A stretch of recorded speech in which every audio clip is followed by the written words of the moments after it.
بسم الله الرحمن الرحيم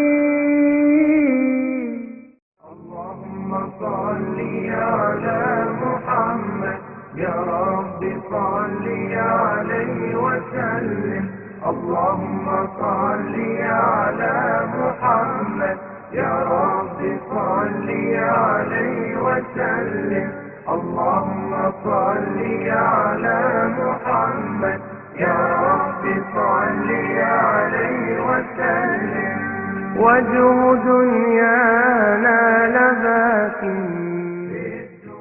الحمد لله نحمده ونستعينه ونؤمن به ونتوكل عليه ونعوذ بالله من شرور أنفسنا ومن سيئات أعمالنا من يهده الله فلا مضل له ومن يضلل فلا هادي له ونشهد أن سيدنا محمدا صلى الله عليه وسلم عبده ورسوله أرسله بالهدى ودين الحق ليظهره على الدين كله ولو كره المشركون.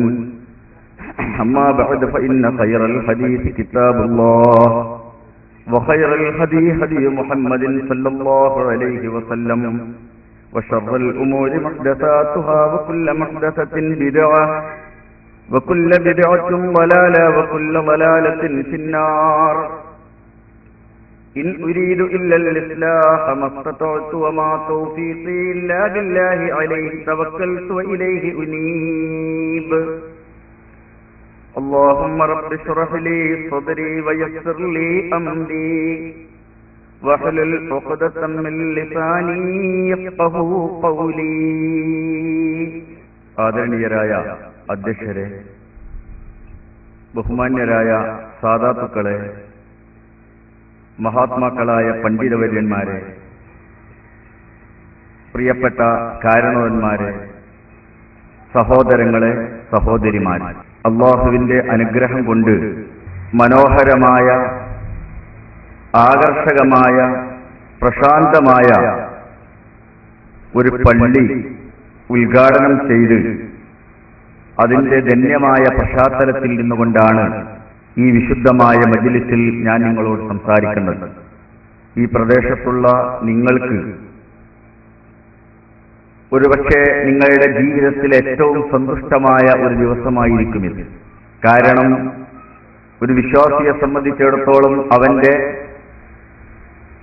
ഏറ്റവും പ്രധാനപ്പെട്ട ജീവിതത്തിലെ ആധ്യാത്മിക നിമിഷമാണ് അല്ലാഹുവുമായി അഭിമുഖീകരിക്കുന്ന മുനാജാത്തിന്റെ സന്ദർഭമായ നമസ്കാരം. അത് ആത്മസംതൃപ്തിയോടെ, അങ്ങേയറ്റ സന്തോഷത്തോടെ നിർവഹിക്കാൻ പറ്റുന്ന സംതൃപ്തമായൊരവസരം ലഭിച്ചാൽ മുഅ്മിനീങ്ങളെ സംബന്ധിച്ചിടത്തോളം അതിനപ്പുറം അവർക്കൊന്നും നേടാനില്ല.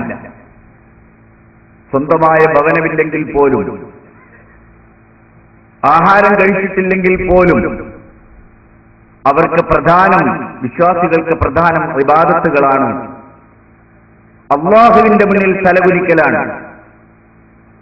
ജീവനേക്കാൾ നാം സ്നേഹിക്കുന്നത് അല്ലാഹുവിന്റെ വിശുദ്ധമായ ഭവനങ്ങളെയാണ്.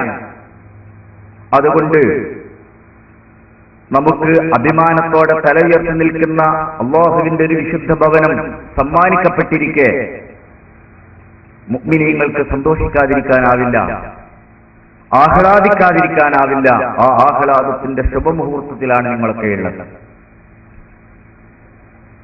ഞാൻ ഈ സന്ദർഭത്തിൽ നിങ്ങളോട് പറയുന്നത്, ഈ അനുഗ്രഹങ്ങളൊക്കെ ചെയ്തു തന്ന കാരുണ്യവാനായ റബ്ബിനോട്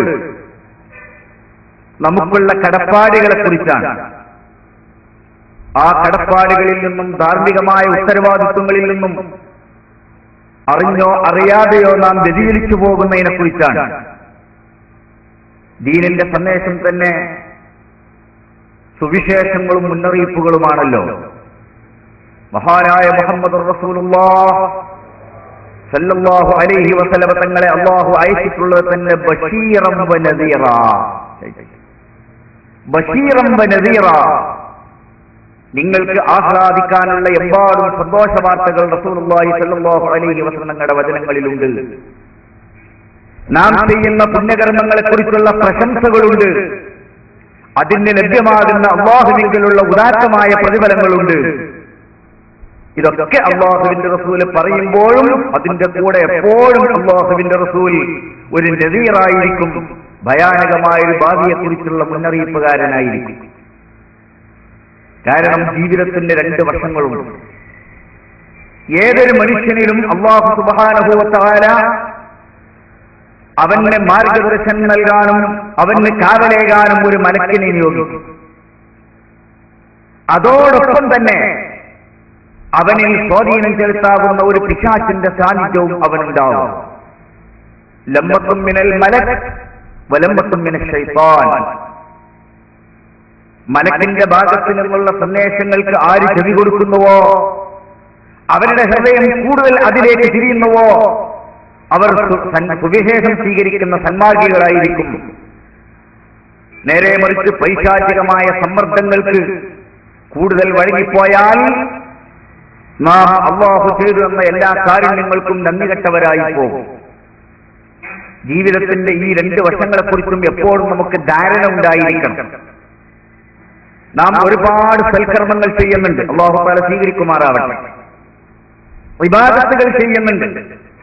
ഇതൊക്കെ ചെയ്യുമ്പോഴും നാം മനസ്സിലാക്കേണ്ട ഒരു കാര്യം, നാം ചെയ്യുന്ന ഏതൊരു പുണ്യകർമ്മത്തിനെയും നിമിഷങ്ങൾ കൊണ്ട് തകർത്ത് കളയാൻ പിശാചിന്റെ ഒരു സമ്മർദ്ദത്തിന് സാധ്യമാകും എന്നതാണ്.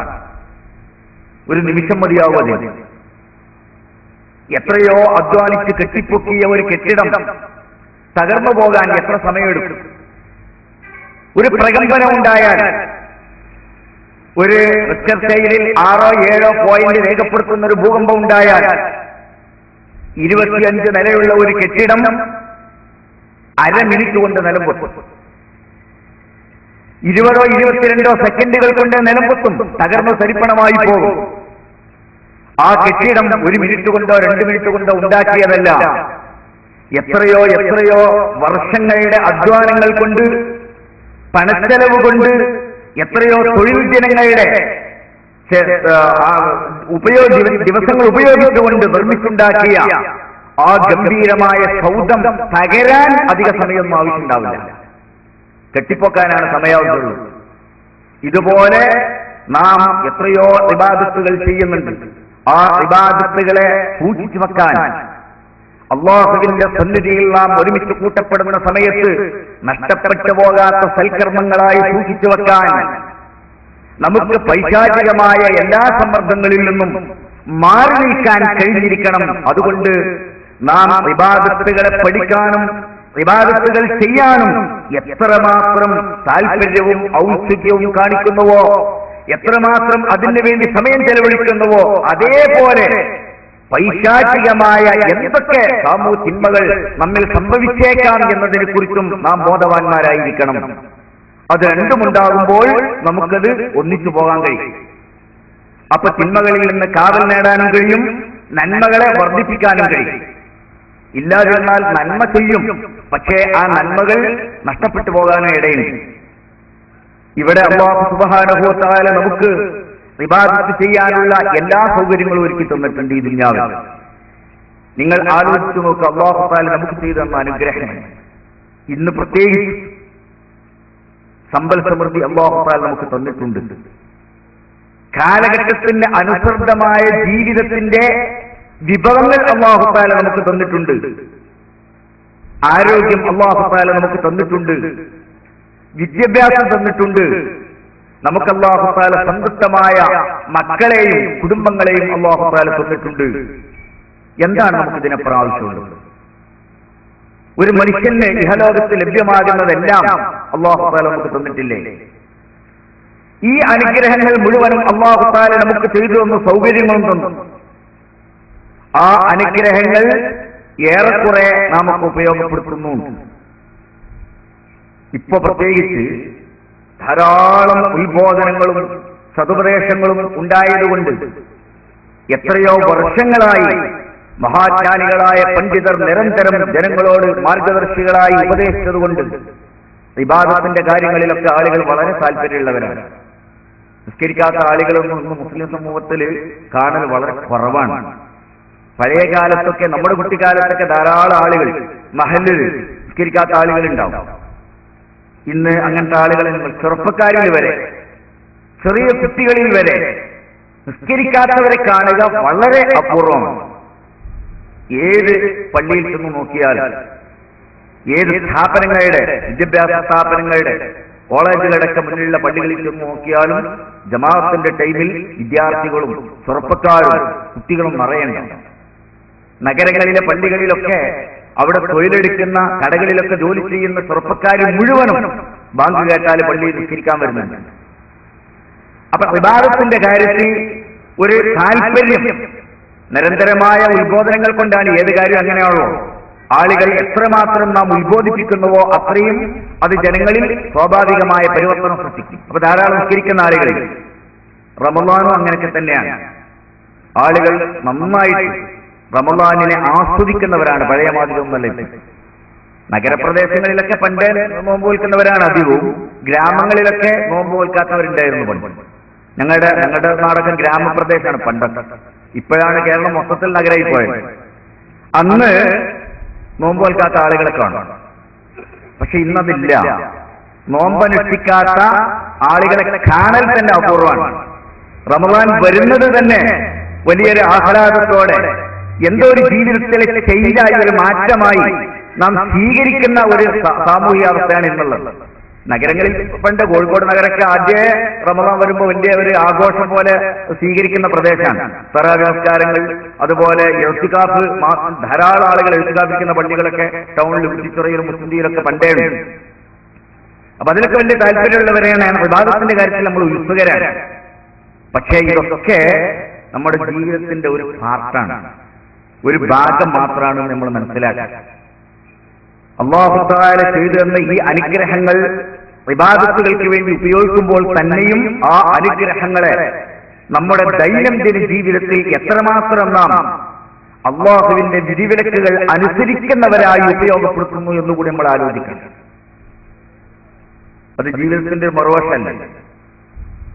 ഇബാദത്തുകൾ ഇസ്ലാമിന്റെ ആകത്തുകയല്ല, അതതിന്റെ ഒരു ഭാഗം മാത്രമാണ്. ഒരാൾ ദീനുള്ളവനാകാൻ, ഒരാൾ മതഭക്തനാകാൻ നമസ്കാരമോ നോമ്പോ മാത്രം കൊണ്ട് മതിയാവില്ല എന്ന് നമ്മൾ ഓർക്കണം. നിസ്കാരവും നോമ്പും സകാത്തും ഹജ്ജും ഇബാദാത്തുകളാണ്. ഇബാദാത്തുകൾ ഇസ്ലാമിക ജീവിതത്തിന്റെ ഒരു പാർട്ട് മാത്രമാണ്. ഇബാദത്തുകൾ കൊണ്ട് അല്ലാഹു തആല ഉദ്ദേശിച്ചത് അല്ലാഹുവിനെ കുറിച്ചുള്ള ചിന്ത ഉണ്ടാക്കാനാണ്.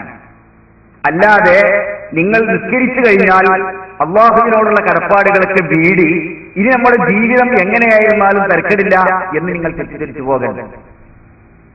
പക്ഷേ പൊതുവെ ഇന്ന് സമൂഹത്തിന്റെ അവസ്ഥ കാണുമ്പോൾ എല്ലാ സമൂഹങ്ങളിലും ആരാധനാ കാര്യങ്ങളിൽ അതീവ താല്പര്യം കാണിക്കുകയും ദൈനംദിന ജീവിതം വളരെ കഴിഞ്ഞു പോവുകയും ചെയ്യുന്ന അവസ്ഥ നമുക്ക് സ്പഷ്ടമായിട്ട് മനസ്സിലാക്കാൻ പറ്റും.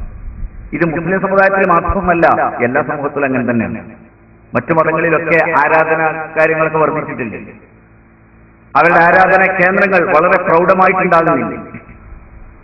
അതിലാളുകൾ ഉത്സുകരല്ലേ? അതിന് പണം ചെലവഴിക്കുന്നില്ലേ? അത്തരം കാര്യങ്ങൾക്കൊക്കെ എന്ത് കാശ് കൊടുക്കാനോ ആളുകൾ തയ്യാറാണ്. എത്ര പണം ചെലവഴിക്കും. പക്ഷേ അതൊക്കെ ജീവിതത്തിന്റെ ഒരു ഭാഗം മാത്രം. ഒരു മനുഷ്യന്റെ ജീവിതം എന്ന് പറയുന്നത് ഈ ഇബാദത്തിന്റെ പരിമിതമായ ടൈമുകളല്ലല്ലോ. നിസ്കരിക്കാൻ എത്ര ടൈം നമുക്ക് ആവശ്യമുള്ളത്? ഒരു ദിവസം ഒരു നേരം നിങ്ങൾ ബാങ്ക് കേട്ട് പള്ളിയിൽ ജമാഅത്തിന് വന്ന് സുന്നത്ത് നിസ്കരിച്ചിരുന്ന് ജമാഅത്ത് കഴിഞ്ഞ് ദിക്റുകളും ദുആകളും കഴിഞ്ഞ് സുന്നത്ത് നിസ്കരിച്ച് പുറത്തിറങ്ങാൻ ഒരാൾ തയ്യാറാവുന്നു കഴിഞ്ഞ പൂർണ്ണമായ രീതിയിൽ, എന്നാൽ തന്നെയും അരമണിക്കൂറല്ലേ അതിന് വേണ്ടത്. അങ്ങനെ 5 നേരം നിസ്കരിക്കണമെങ്കിൽ ആകെ 2.5 മണിക്കൂർ പോരെ. പക്ഷെ ഒരു മനുഷ്യന്റെ ജീവിതം ഒരു ദിവസം 2.5 മണിക്കൂറാണുള്ളത്. 24 മണിക്കൂറിൽ ഈ 2.5 മണിക്കൂർ വെച്ച് ബാക്കിയുള്ള സമയങ്ങളില്ലേ? ഈ സമയം നമ്മൾ എന്ത് ചെയ്യുന്നു? ആ ചെയ്യുന്ന ആ ജീവിതം അതൊരു പക്ഷെ നമ്മുടെ വീട്ടിലാകാം, അങ്ങാടിയിലാകാം, കച്ചവട സ്ഥാപനങ്ങളിലാകാം, വിദ്യാഭ്യാസ സ്ഥാപനങ്ങളിലാകാം, കല്യാണപ്പുരകളിലാകാം, മരണ വീട്ടിലാകാം, എവിടെയുമാകാം. ആ ജീവിതത്തെക്കുറിച്ചാണ് നാം ചിന്തിക്കേണ്ടത്. ഈ 2.5 മണിക്കൂർ നേരത്തെ നിസ്കാരം ആ ടൈം നിങ്ങൾ എങ്ങനെ വിനിയോഗിക്കണം എന്ന് നമ്മെ ബോധവൽക്കരിക്കാൻ വേണ്ടിയുള്ള ടൈമാണ്. അതായത് ഇതിൽ നിന്ന് കിട്ടുന്ന ആധ്യാത്മികമായ ഊർജമാണ് അതിന്റെ ഇടവേളകളെ നമ്മുടെ ജീവിതത്തെ നിയന്ത്രിക്കേണ്ടത് എന്നർത്ഥം. നമസ്കാരത്തെക്കുറിച്ച് മഹാനായ റസൂലുള്ളാഹി സ്വല്ലല്ലാഹു അലൈഹി വസല്ലം തങ്ങൾ പറഞ്ഞല്ലോ, ഇന്നമാ ഫുരിളത്തിസ് സ്വലാത്തു വഉശ്റിറത്തിൽ ഹജ്ജു വൽ മനാസികു ലിഇഖാമത്തി ദിക്രില്ലാഹ്. ഇന്നമാ ഫുരിളത്തിസ് സ്വലാഹ്. കൃത്യമാണ് റസൂലുള്ളാഹി സ്വല്ലല്ലാഹു അലൈഹി വസല്ലം തങ്ങളുടെ വിശദീകരണം.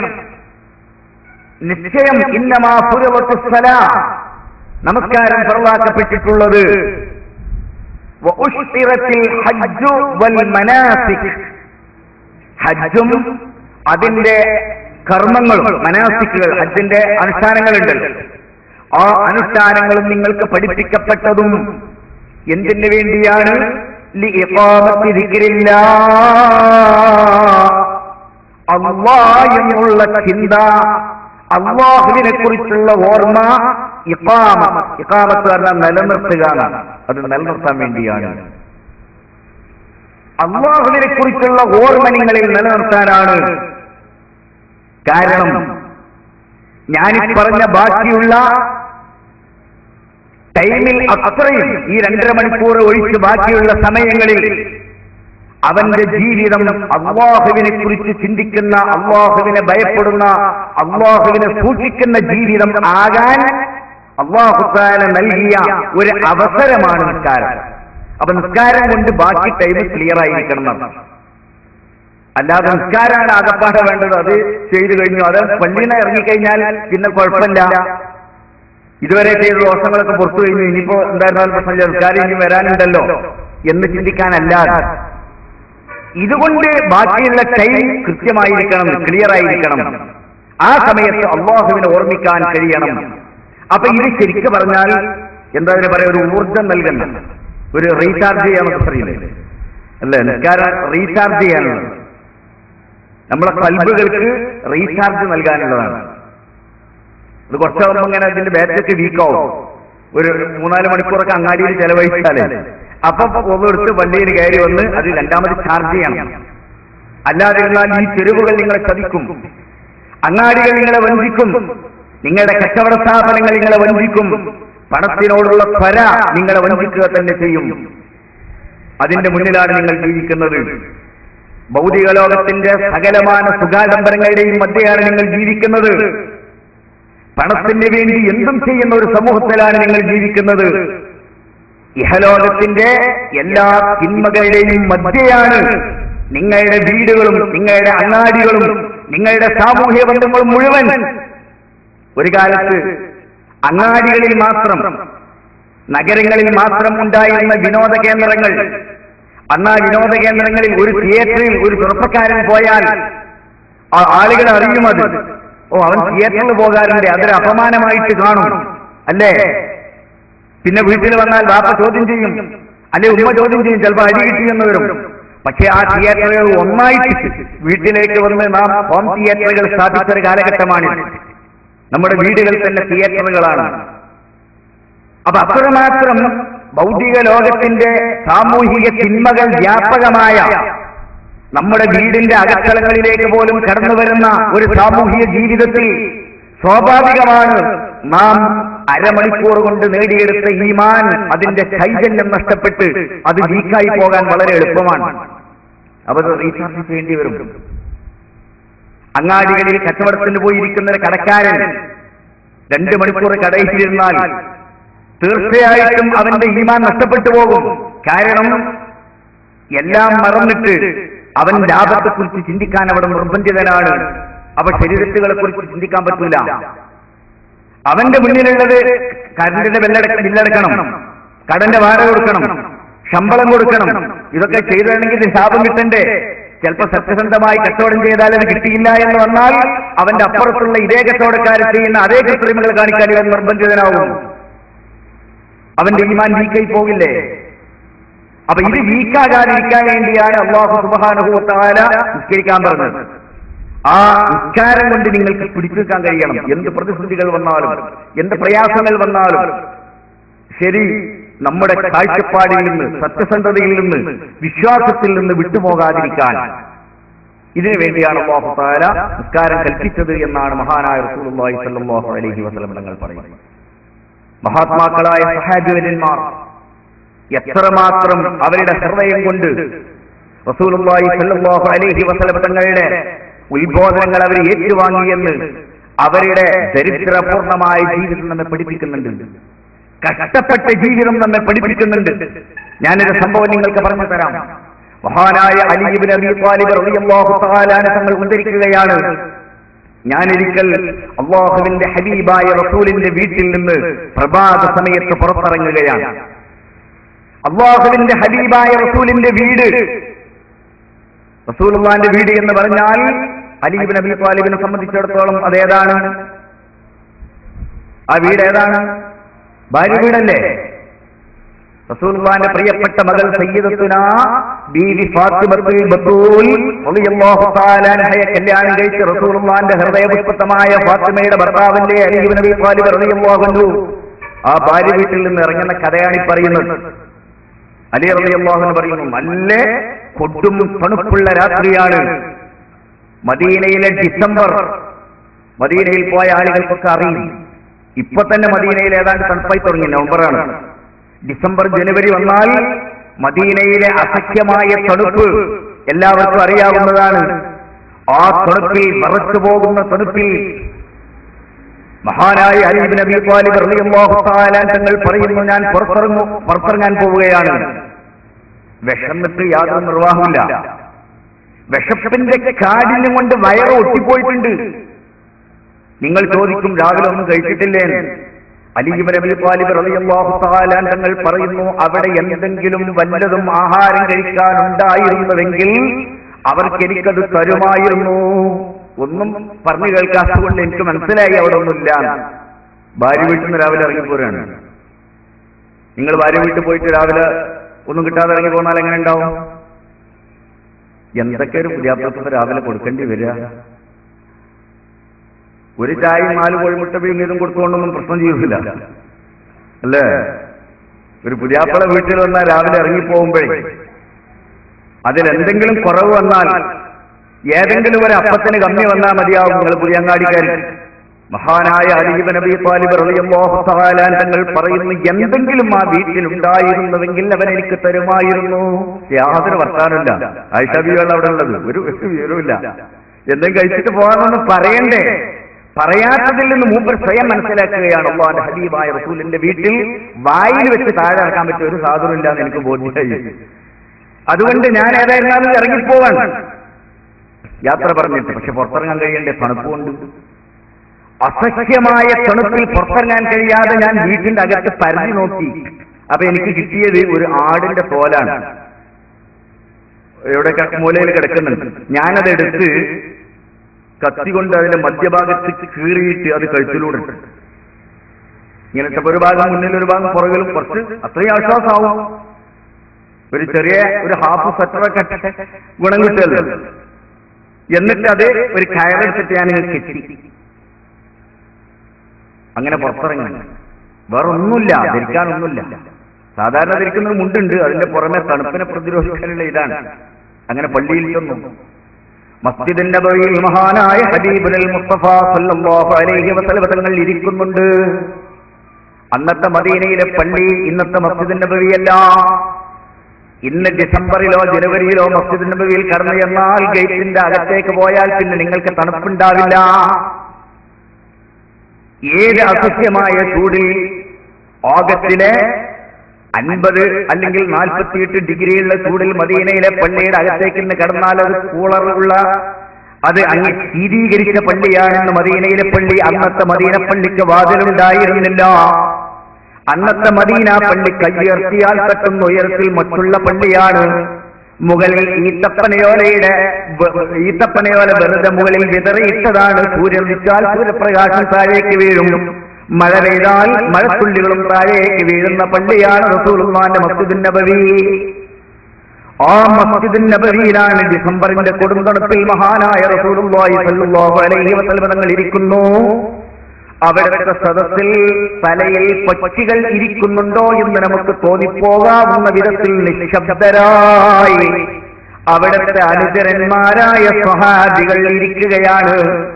ഞാൻ ചെന്ന് ആ സദസ്സിന്റെ പുറകിൽ അതപോടെ ഇരുന്നു. കുറച്ചു കഴിഞ്ഞപ്പോൾ റസൂലുള്ളാഹി സ്വല്ലല്ലാഹു അലൈഹി വസല്ലം തങ്ങൾ പുറത്തേക്ക് ചൂണ്ടിച്ചു ചോദിച്ചു, സഹാബികളെ, ആ വരുന്ന ചെറുപ്പക്കാരന് നിങ്ങൾക്ക് പരിചയമുണ്ടോ? അപ്പൊ എല്ലാവരും അങ്ങോട്ട് തിരിഞ്ഞു നോക്കുമ്പോ എല്ലാവർക്കും പരിചയമുള്ള ആൾ തന്നെയാണ്. പക്ഷേ സഹാബികൾ വളരെ അതപോടെ അല്ലാഹുവിന്റെ റസൂലിനോട് പറഞ്ഞു, അല്ലാഹു വറസൂലുഹു അഅലം. അതവരുടെ രീതിയാണ്. റസൂൽ എന്ത് ചോദിച്ചാൽ എത്ര അറിവുണ്ടെങ്കിലും ഞങ്ങൾക്ക് അറിയുന്നവർ പറയില്ല. അവർ പറയും അല്ലാഹു വറസൂലുഹു അഅലം. കാരണം അവർക്കറിയാം റസൂൽ ചോദിക്കുന്നതിന്റെ അർത്ഥം മറ്റെന്തോ ആണ്. അല്ലാതെ ഇയാൾ ഞങ്ങൾക്ക് അഷ്ടം റസൂലുള്ളാഹിക്ക് തന്നെ അറിയാലോ, പിന്നെ ചോദിക്കുന്നതിൽ അർത്ഥമില്ലല്ലോ. അപ്പൊ റസൂലുള്ളാഹിക്ക് എന്തോ ഉദ്ദേശങ്ങൾ ഉണ്ടാവും. അതുകൊണ്ട് അവർ പറഞ്ഞു അല്ലാഹു വറസൂലുഹു. അല്ലാഹുവിന്റെ റസൂൽ ചൂണ്ടിക്കാണിച്ച ചെറുപ്പക്കാരൻ അല്ലാഹുവിന്റെ റസൂല് മദീനയിൽ ഹിജറ വരുന്നതിന്റെ മുമ്പ് മക്കയിൽ നിന്ന് മദീനക്കാർക്ക് ദീന് പഠിപ്പിച്ചു കൊടുക്കാൻ റസൂലുള്ള പ്രതിനിധിയായി അയച്ച ചെറുപ്പക്കാരനായ മുസ്അബ് ബിൻ ഉമൈർ റളിയല്ലാഹു തആല അൻഹുവാണ്. ഉഹദിന്റെ പോർക്കളത്തിൽ പടയങ്കിയില്ലാതെ യുദ്ധം ചെയ്ത് ഷഹീദായ മഹാനാണ് മുസ്അബ് ബിൻ ഉമൈർ റളിയല്ലാഹു തആല അൻഹു. ആ മുസ്അബാണ് വരുന്നത്. അല്ലാഹുവിന്റെ റസൂല് പറഞ്ഞു, സഹാബികളെ, ആ ചെറുപ്പക്കാരൻ വരുന്നത് നിങ്ങൾ കണ്ടോ? അപ്പൊ നോക്കുമ്പോ മദീന പള്ളിയിലെ അന്തേവാസിയാണ് മുസ്അബ്. പള്ളിയിൽ താമസക്കാരനാണ്, മക്കത്തുനിന്ന് വന്നതല്ലേ. ആ പള്ളിയിൽ നിന്ന് അബൂ ഹുറൈറ റളിയല്ലാഹു തആല ഞങ്ങൾ പറഞ്ഞിട്ടുണ്ട്, ഞങ്ങൾ 70 ആളുകൾ ഉണ്ടായിരുന്നു അന്തേവാസികളായി. അബൂ ഹുറൈറ റളിയല്ലാഹു അൻഹു പറയുന്നു, ഈ 70 ആളുകളിൽ ഒരാൾക്ക് പോലും 2 വസ്ത്രം ഉണ്ടായിരുന്നില്ല. അതായത് ചിലർക്ക് തുണി ഉണ്ടാവും, പക്ഷെ അവർക്ക് പുറപ്പുണ്ടാവില്ല. ചിലർക്ക് പുറപ്പുണ്ടാവും, പക്ഷെ അവർക്ക് തുണി ഉണ്ടാവില്ല. അപ്പൊ പുറപ്പ് മാത്രമുള്ള ആളുകളെങ്കിലും അതുകൊണ്ട് ഒന്നായിട്ട് മൂടി പുതച്ചിട്ട് ഇവിടെ ഇങ്ങനെ ചുരുട്ടിപ്പിടിക്കും, അവർക്ക് കാണാതിരിക്കാൻ. തുണിയുള്ള ആളുകൾ തുണി കൊടുക്കും, പക്ഷെ അവർ തണുപ്പ് തന്നെ ചൂട് തന്നെ ഒന്നും ചെയ്യാനില്ല.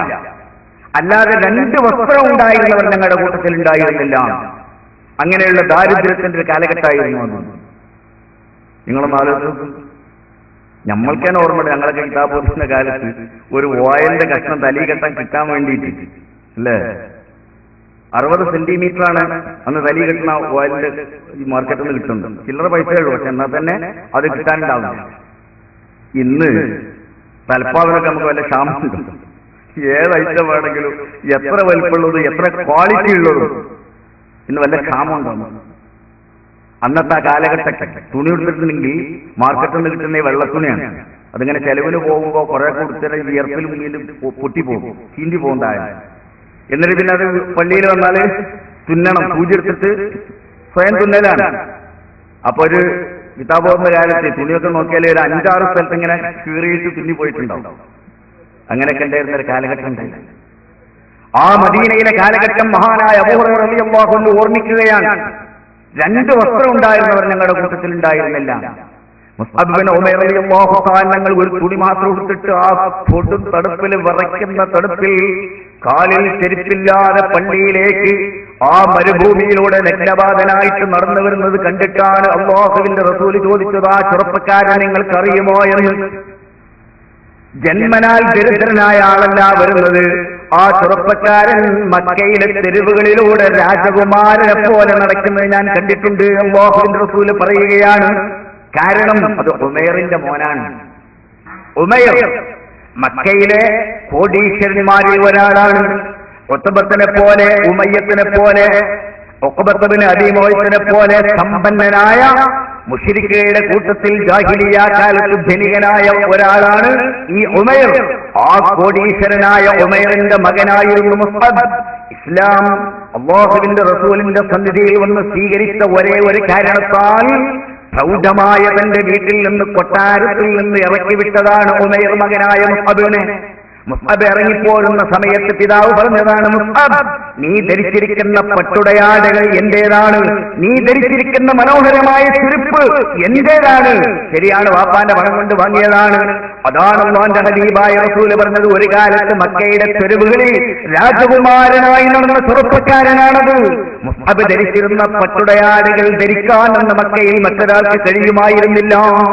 മുസ്അബ് ധരിച്ചിരിക്കുന്ന പണച്ചെലവുള്ള ചെരുപ്പ് ധരിക്കാൻ അന്ന് മദീന മക്കയിൽ മറ്റൊരാൾക്ക് കഴിയുമായിരുന്നില്ല. അത്രയും ധനികനായിരുന്ന ചെറുപ്പക്കാരൻ ആ ഉടയാടകളഴിച്ച് പിതാവിന് വലിച്ചെറിഞ്ഞു കൊടുത്തുകൊണ്ട് നഗ്നപാതനായി ഒരു കരിമ്പടമെടുത്ത് ധരിച്ച് ഇറങ്ങിപ്പോന്നതാണ് മഹാനായ മുസ്അബ് ഇബ്നു ഉമൈർ.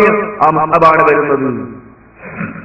അല്ലാഹുവിന്റെ ഹബീബായ റസൂലിന്റെ കണ്ണുകളിൽ വെള്ളം നിറയുന്നത് ഞാൻ കണ്ടു എന്ന് അലി ഇബ്നു അബീ ത്വാലിബ് റളിയല്ലാഹു അൻഹു. റസൂലുള്ള കരഞ്ഞുപോയി. ആ അവസ്ഥാലും അല്ലാഹുവിന്റെ പൊരുത്തത്തിന് വേണ്ടി മാത്രം ഇതെല്ലാം കൈയൊഴിച്ച മുസ്അബിന്റെ അവസ്ഥ കണ്ടിട്ട് കരഞ്ഞുപോയി അല്ലാഹുവിന്റെ റസൂൽ. എന്നിട്ട് ചോദിക്കുകയാണ് അല്ലാഹുവിന്റെ റസൂൽ, സഹാബികളെ, നിങ്ങളുടെ ഈ അവസ്ഥ, ഇപ്പോഴുള്ള ഈ ഹാലുണ്ടല്ലോ, രാവിലെ ഭാര്യ വീട്ടിൽ ഇറങ്ങി പോരുമ്പോൾ ചായ കിട്ടാനില്ല, ഒരു കോഴിമുട്ട പിഴുങ്ങിയത് കിട്ടാനില്ല, ധരിക്കാനാണെങ്കിൽ ഒരു സാധനമില്ല, തണുപ്പിനെ പ്രതിരോധിക്കാനൊന്നുമില്ല. ഈ അവസ്ഥ അല്ലാഹുവിന്റെ റസൂൽ ചോദിച്ചവരോട്, ഇതാണോ നിങ്ങൾക്ക് ഖൈർ? ഇത് നിങ്ങൾക്ക് ഖൈറാണോ? എന്താണ് നിങ്ങളുടെ അഭിപ്രായം? നിങ്ങൾക്ക് ഇതാണോ നിങ്ങൾക്ക് ഖൈർ? അതല്ല, നിങ്ങൾക്ക് വേണമെങ്കിൽ ഞാൻ അല്ലാഹുവിനോട് ചോദിക്കാം. ചോദിച്ചാൽ നിങ്ങൾക്ക് രാവിലെ വയറ് നിറച്ച് ഭക്ഷണം കിട്ടും, ഇറച്ചിയും റൊട്ടിയും നിങ്ങൾക്ക് കിട്ടും. വൈകുന്നേരവും നിങ്ങൾക്ക് വയറ് നിറച്ച് ഇറച്ചിയും റൊട്ടിയും കിട്ടും. നിങ്ങൾക്ക് രാവിലെ നല്ല പ്രൗഢമായ വസ്ത്രം ധരിച്ച് പുറത്തു പോയാൽ ഉച്ചയ്ക്ക് ശേഷം നിങ്ങൾ വീട്ടിൽ വന്ന് മാർക്കറ്റിലേക്ക് പോകുമ്പോൾ പുതിയ വസ്ത്രങ്ങൾ ധരിക്കാൻ മാത്രം നിങ്ങളുടെ കയ്യിൽ 4-5 ജോഡി വസ്ത്രങ്ങൾ ഉണ്ടാകും. നിങ്ങളുടെ വീടുകൾ ഇപ്പോൾ കുഴച്ച മണ്ണുകൊണ്ട് ഉരുളയാക്കി ചുമരുകെട്ടി അതിന്റെ മുകളിൽ ഈത്തപ്പനയോലയുടെ തണ്ടുകൾ പാകി അതിന്റെ മുകളിൽ മണ്ണിട്ട മച്ചുകളുള്ള വെറും 7 അടി ഉയരത്തിലുള്ള വീടുകളാണ്. അതിന് പകരം നിങ്ങൾക്ക് കഅബയെ വിരിച്ചതുപോലെ കഅബയുടെ ചുറ്റുഭാഗത്തും മനോഹരമായ കിസ്വകൾ കൊണ്ട് അലങ്കരിച്ചതുപോലെ നിങ്ങളുടെ വീടുകളുടെ ഉള്ളും പുറവും വിരിയിട്ട് അലങ്കരിക്കാനും അതിന്റെ നിലത്ത് കാർപ്പറ്റ് വിരിക്കാനും നിങ്ങൾക്ക് കഴിയും. വേണമെങ്കിൽ അത് ഞാൻ വാങ്ങിത്തരാം. പക്ഷേ അതാണോ നിങ്ങൾക്ക് ഖൈർ? അതല്ല, ഇപ്പോഴത്തെ അവസ്ഥയാണ് നിങ്ങൾക്ക് ഖൈർ. ഏതാണ് നിങ്ങളുടെ അഭിപ്രായം? മഹാനായ അലി ഇബ്നു അബീ ത്വാലിബ് റളിയല്ലാഹു തആല അൻഹു തങ്ങൾ പറയുന്നു, സഹാബികൾ പറഞ്ഞുപോയി, അല്ലാഹുവിന്റെ റസൂലേ, ഹാദാ ഖൈറുൻ യാ റസൂലല്ലാഹ്, റസൂലേ, ഞങ്ങൾക്ക് ഇതാണ് ഖൈർ. ഇപ്പോഴുള്ള ഈ അവസ്ഥയാണ് ഞങ്ങൾക്ക് ഖൈർ. തങ്ങളെ പറഞ്ഞ രാവിലെയും വൈകുന്നേരവും വയറ് നിറച്ച് സുഭിക്ഷമായി ലഭ്യമാകുന്ന ഇറച്ചിയും റൊട്ടിയും ഞങ്ങൾക്ക് വേണ്ട. രാവിലെയും വൈകുന്നേരവും മാറ്റിയെടുക്കാൻ മാത്രം 1-ലധികം വസ്ത്രങ്ങൾ ഞങ്ങൾക്ക് ആവശ്യമില്ല റസൂലേ. ഞങ്ങളുടെ വീടുകൾ കഅബ അലങ്കരിച്ചതുപോലെ അലങ്കരിക്കണമെന്ന് ഞങ്ങൾക്ക് കൊതിയില്ല. ഹാദാ ഖൈറുൻ യാ റസൂലല്ലാഹ്, റസൂലേ, ഞങ്ങൾക്ക് ഇതാണ് ഖൈർ എന്ന് പറഞ്ഞു. എന്താ അതിന് കാരണം പറഞ്ഞത്? അവര് ഹാദാ ഖൈറുൻ യാ റസൂലല്ലാഹ്, എന്തുകൊണ്ടെന്നാൽ നതഫറഗു ലിൽ ഇബാദ എന്നാണ് മറുപടി. നതഫറഗു ലിൽ ഇബാദ പറഞ്ഞ മനസ്സിലായോ? റസൂലുള്ളാഹി സ്വല്ലല്ലാഹു അലൈഹി വസല്ലം തങ്ങളോട് സ്വഹാബികൾ പറഞ്ഞ മറുപടി നതഫറഗു ലിൽ ഇബാദ. ഈ അവസ്ഥയാണ് ഖൈർ. കാരണം എന്താ പറയുക? ഇതിന്റെ സുഖം ഞങ്ങൾക്ക് ഇബാദത്തിന് മാറ്റിവെക്കാൻ സമയമുണ്ട്. അതന്നെ, ഇപ്പൊ ഞങ്ങൾക്ക് ഇബാദത്തിന് ഇഷ്ടംപോലെ സമയമുണ്ട്. കാരണം വേറെ ഒന്നുമില്ലല്ലോ, ഒന്നും ആലോചിക്കാനില്ലല്ലോ. നിങ്ങൾ ആലോചിച്ചോക്ക് നമ്മുടെ തന്നെ ജീവിതം. ഞാൻ പറഞ്ഞ നമ്മുടെയൊക്കെ പഠന കാലഘട്ടത്തിലെ കുട്ടിക്കാലുണ്ടല്ലോ, അന്ന് ഇസ്തിരിടാൻ വേണ്ടി നമ്മൾ സമയം ചെലവാക്കിയിരുന്നു. കിതാബ് ഓതുന്നതിന്റെ ഇടയിൽ ഇല്ലല്ലോ, അന്ന് ഇസ്തിരിടാൻ സമയം ചെലവാക്കിയിട്ടില്ല. വെള്ളിയാഴ്ചയാണ് അലക്കിയിരുന്നത്. വെള്ളിയാഴ്ച രാവിലെ 2-3 ജോഡി തുണിക്കുപ്പായ ഉണ്ടാകുക. അത് വെള്ളിയാഴ്ച രാവിലേക്ക് മാറ്റിട്ട് ഒരാഴ്ചയിൽ ഒരു ദിവസം അലക്കുന്നത്. അതിനൊരു 550 റൂപ്പിന്റെ കഷ്ണം കിട്ടിയാൽ പോലെ വേറെന്താ ആവശ്യം ഉണ്ടായിരുന്നത്? നിങ്ങൾ ആലോചിക്കണം, ഇന്ന് ഒരു ദിവസം ഇസ്തിരിടാൻ എത്ര ടൈം എടുക്കണ്ടേ നമ്മൾ? അതിനുവേണ്ടി മാത്രം ചെലവഴിക്കുന്ന സ്പെൻഡ് ചെയ്യുന്ന ടൈം ഇസ്തിരിടാനാണ്. ചെലവഴിക്കുണ്ടായതുകൊണ്ടാണല്ലോ. ഇതില്ലെങ്കിൽ പിന്നെ ആ പ്രശ്നമല്ലോ. അതാണ് പറഞ്ഞത് ആഹാരം ഉണ്ടാക്കാൻ വേണ്ടി എത്ര ടൈം ചെലവഴിക്കുന്നുണ്ട് നമ്മൾ? ശരിക്കും ആലോചിച്ചു. എനിക്ക് ഓർമ്മയുണ്ട്, ഞങ്ങളുടെയൊക്കെ കുട്ടിക്കാലത്ത് റമദാൻ മാസം വന്നാൽ ഞങ്ങളുടെ ഏരിയയിൽ, ഞങ്ങള് മലപ്പുറം ജില്ലയിൽ നോമ്പ് തുറക്കുന്ന നേരത്തുണ്ടാകല് ഒരു 2-3 പത്തിരിയും പോത്തിറച്ചിയുടെ ഒരു കറിയാണ്, വേറെ സംഭവം ഉണ്ടാകും. പിന്നെ നല്ല ചൂടുള്ള ചായ കിട്ടിയാൽ തന്നെ റാഹത്താണ്. അൽഹംദുലില്ലാഹ് നല്ല എരിവുണ്ടാവും ഈ പോത്തിറച്ചിന്റെ ചാറ്. ആ എരിവുള്ള ചാറ് കൂട്ടി പത്തിരി നാടേനും മുകളിൽ ചൂടുള്ള ചായ കുടിച്ചാൽ പിന്നെ ഒന്നും വേണ്ട. ഈ ഒരു സംഭവമേ അതിന് കുറഞ്ഞ ടൈമിന് വേണ്ടി അത് ഉണ്ടാക്കാൻ. എന്നാൽ തന്നെ അതുണ്ടാക്കി നമ്മളൊക്കെ പരിഗണന കിട്ടാൻ പ്രയാസമാണ്. കാരണം റമളാനിന്റെ ലാസ്റ്റായി തുടങ്ങിയാല് 15 കഴിഞ്ഞാൽ പിന്നെ ആ പത്തിരി ഉണ്ടാക്കാൻ ഉമ്മ തയ്യാറാവില്ല. പത്തിരി ഉണ്ടാക്കിയിട്ടില്ലല്ലോ, എല്ലാ എസ്എംഎസും പത്തിരി ഉണ്ടാക്കിയിട്ടില്ലല്ലോ, അത് ഞാൻ കത്തോതി തീർത്തിട്ടില്ല. ഉമ്മ ഉദ്ദേശിച്ച കത്തുണ്ടാവും, അത് തീരാതെ പത്തിരിന്റെ വിഷയമൊന്നും ഉമ്മാന്റെ തലയിൽ കയറില്ല. കാരണം അവരുടെ ചിന്തയിലുള്ള അതാണ്, ആ റമളാൻ എത്ര ഖത്തം ഓടണമെന്ന് അവർ തീരുമാനിച്ചിട്ടുണ്ടാവും. അത് ഓതി തീർക്കാതെ അവർ നമസ്കാരപ്പായി എഴുന്നേൽക്കൂല. നിങ്ങൾ ആലോചിച്ച് നോക്കുക, റമളാനില് ഒരു നോമ്പ് തുറക്കുന്ന വിഭവം ഉണ്ടാക്കാൻ വേണ്ടി നമ്മൾ പെണ്ണുങ്ങളൊക്കെ എത്ര ടൈം ചെലവാക്കുന്നുണ്ട്. പിന്നെ അതിൻ്റെ ഇടയിൽ ഖത്തം ഓടാൻ ഉണ്ടാവും. എത്ര ഖത്തം തീർക്കാൻ പറ്റും, എത്ര ദിക്റുകളെല്ലാം പറ്റും, എത്ര നിസ്കരിക്കാൻ പറ്റും, ടൈം കിട്ടൂലല്ലോ. കാരണം ആഹാരം ഉണ്ടാക്കാൻ തന്നെ ഇവിടെ ആവശ്യത്തിലേറെ ടൈം വേണം. ഡ്രസ് അലക്കാനോ തേക്കാനോ എത്ര ടൈം വേണം. സഹാബത്തിന്റെ മറുപടി അവര് പറഞ്ഞത്, റസൂലേ ഞങ്ങൾക്ക് ഇത് മതി, വസ്ത്രക്ക് അത്ര മതി, ആഹാരക്ക് അത്ര മതി. എന്തുകൊണ്ടെന്നാൽ ഞങ്ങൾ ഇബാദത്തിന് വേണ്ടി ഇപ്പോൾ ഞങ്ങൾക്ക് ഇഷ്ടം പോലെ സമയമുണ്ട് റസൂലേ, അതിനാൽ ഹാദാ ഖൈറുൻ, ഇതാണ് ഞങ്ങൾക്ക് ഖൈറ്. ആ പഴയ കാലത്ത് വീടുണ്ടായിരുന്ന കാലത്ത് നമ്മൾക്ക് വീടിന് വേണ്ടി എത്ര സമയം ചെലവഴിക്കേണ്ടി വന്നിരുന്നു, എത്ര അധ്വാനിക്കേണ്ടി വന്നിരുന്നു ഒരു വീടുണ്ടാക്കാൻ. വീടൊരു പ്രശ്നമല്ലല്ലോ.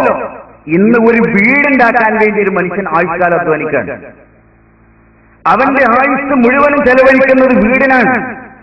എത്ര ആളുകളെ ഗൾഫ് നാടുകളിലൊക്കെ പോയി കഷ്ടപ്പെട്ട് അധ്വാനിച്ചിട്ട് വയസ്സായിട്ട് ഇനിയും നാട്ടു പോകാനായില്ലേ, പൊരണ്ടാക്കിയിട്ടില്ല. അപ്പൊ ഇതുവരെ നിങ്ങൾ എന്താ ചെയ്യും? ഇതുവരെ കുട്ടികളെ കെട്ടിച്ചു പോയില്ലേ? അതൊക്കെ മക്കളെ കെട്ടിച്ചു പോയി. ഇപ്പൊ ഈ വയസ്സ് പല്ല് പോയ സമയത്ത് ഇയാൾ ഗൾഫിൽ എല്ലുമുറിയെ പണിയെടുക്കാനാണ്. എന്തിന്? പൊരണ്ടാക്കാൻ. പൊരണ്ടാക്കാനല്ല, ആ പൊര അവന്റെ അയൽവശത്തുള്ള വീടുകളെ പോലെ പ്രൗഢമായിരിക്കാൻ. അല്ലാതെ വെറുതെ ഒരു പൊരണ്ടാക്കാനല്ല, അതിനെത്ര കാശൊന്നും വേണ്ട. അപ്പുറത്തുള്ള വീട് പോലെ ആകണ്ടേ? അതിനൊരു 50 ലക്ഷം അല്ലെങ്കിൽ 75 ലക്ഷം ഇല്ലാതെ പൊരണ്ടാക്കാൻ കഴിയും. അപ്പൊ അതുപോലെ പൊരണ്ടാക്കാൻ ഇവൻ എന്നിട്ട് ആ പൊരയൊക്കെ ഉണ്ടാക്കി ആയി വരാനാവുമ്പോഴേക്ക് അവര് അത്യാവശ്യം എന്തൊക്കെ മനുഷ്യർക്ക് രോഗം ഉണ്ടാവും അതൊക്കെ ഉണ്ടായിട്ടുണ്ടാവും. എന്നിട്ട് ഈ പെരന്ന് ആസ്വദിക്കാൻ സമയം കിട്ടണ്ടേ? അവരുടെ കിട്ടുന്നില്ല, അപ്പൊ അയാൾ മരിച്ചു പോയിട്ടുണ്ടോ? നിങ്ങൾ ആലോചിക്കണം, സഹാബികൾ ആ ചിന്ത തലയിനാണ്ട് ഒഴിവാക്കുകയാണ്. എന്തിനാണ്? ഇബാദത്തിന് വേണ്ടി മാറ്റിവെക്കാൻ. കാരണം അവർക്കറിയാം, ഇത് വിട്ടുപോയാൽ നാം അതിന്റെ ശരിയായ എസൻസിൽ നിന്ന്, ഇബാദത്തിന്റെ ശരിയായ ആധ്യാത്മികതയിൽ നിന്ന് വിട്ടുപോയാൽ, പുറത്തിറങ്ങിയാൽ ഈ നഗരം നമ്മളെ ചതിക്കും, നമ്മുടെ വീടുകൾ നമ്മളെ ചതിക്കും, നമ്മുടെ കുടുംബങ്ങൾ നമ്മളെ ചതിക്കും.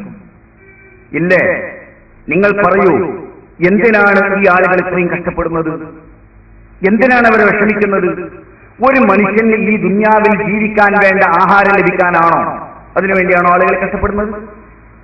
ഒരു മനുഷ്യന് അത്യാവശ്യമായി അവന്റെ ശരീരത്തിൽ ധരിക്കാവുന്ന വസ്ത്രം ലഭിക്കാനാണോ? നിങ്ങളൊരു വർഷത്തെ ബജറ്റും തയ്യാറാക്കി നോക്കും. നോർമൽ സാധാരണഗതിയിൽ ആഹാരം കഴിക്കുന്നുണ്ടല്ലോ മനുഷ്യന്മാർ. ആ ആഹാരം കഴിക്കാൻ എത്ര ചെലവ് വരും? നിങ്ങളൊരു കടയിൽ നിന്ന് സ്ഥിരമായിട്ട് ഒരു മസാലക്കടയിൽ നിന്ന് സാധനം വാങ്ങുകയാണെങ്കിൽ ഒരു മാസത്തേക്ക് നിങ്ങളുടെ വീട്ടിൽ ഒരു 4-5 അംഗങ്ങളുടെ ഒരു കുടുംബത്തിലേക്ക് അരിയും മല്ലിയും മുളകും വാങ്ങാൻ എത്ര കാശ് ചെലവാകും? ഈ പൈസ കിട്ടാനാണോ നിങ്ങളെ അധ്വാനിക്കുന്നത്? അതിനുവേണ്ടിയാണ് ഈ ആളുകൾ കഷ്ടപ്പെടുന്നത്. അവന് അത്യാവശ്യമായ 2-3 ജോഡി ഡ്രസ്സ് അല്ലെങ്കിൽ 4 ജോഡി ഡ്രസ്സ് ഈ ആധുനിക കാലഘട്ടം ആയതുകൊണ്ട് അതിനു വേണ്ടിയാണോ അവനെ അധ്വാനിക്കാൻ എത്ര കാശ് വേണം? ഒരു വർഷത്തിൽ 4 ജോഡി ഡ്രസ്സ് വാങ്ങാൻ എത്ര പൈസ വേണം? കണക്കൂട്ടി നോക്കുന്നത്.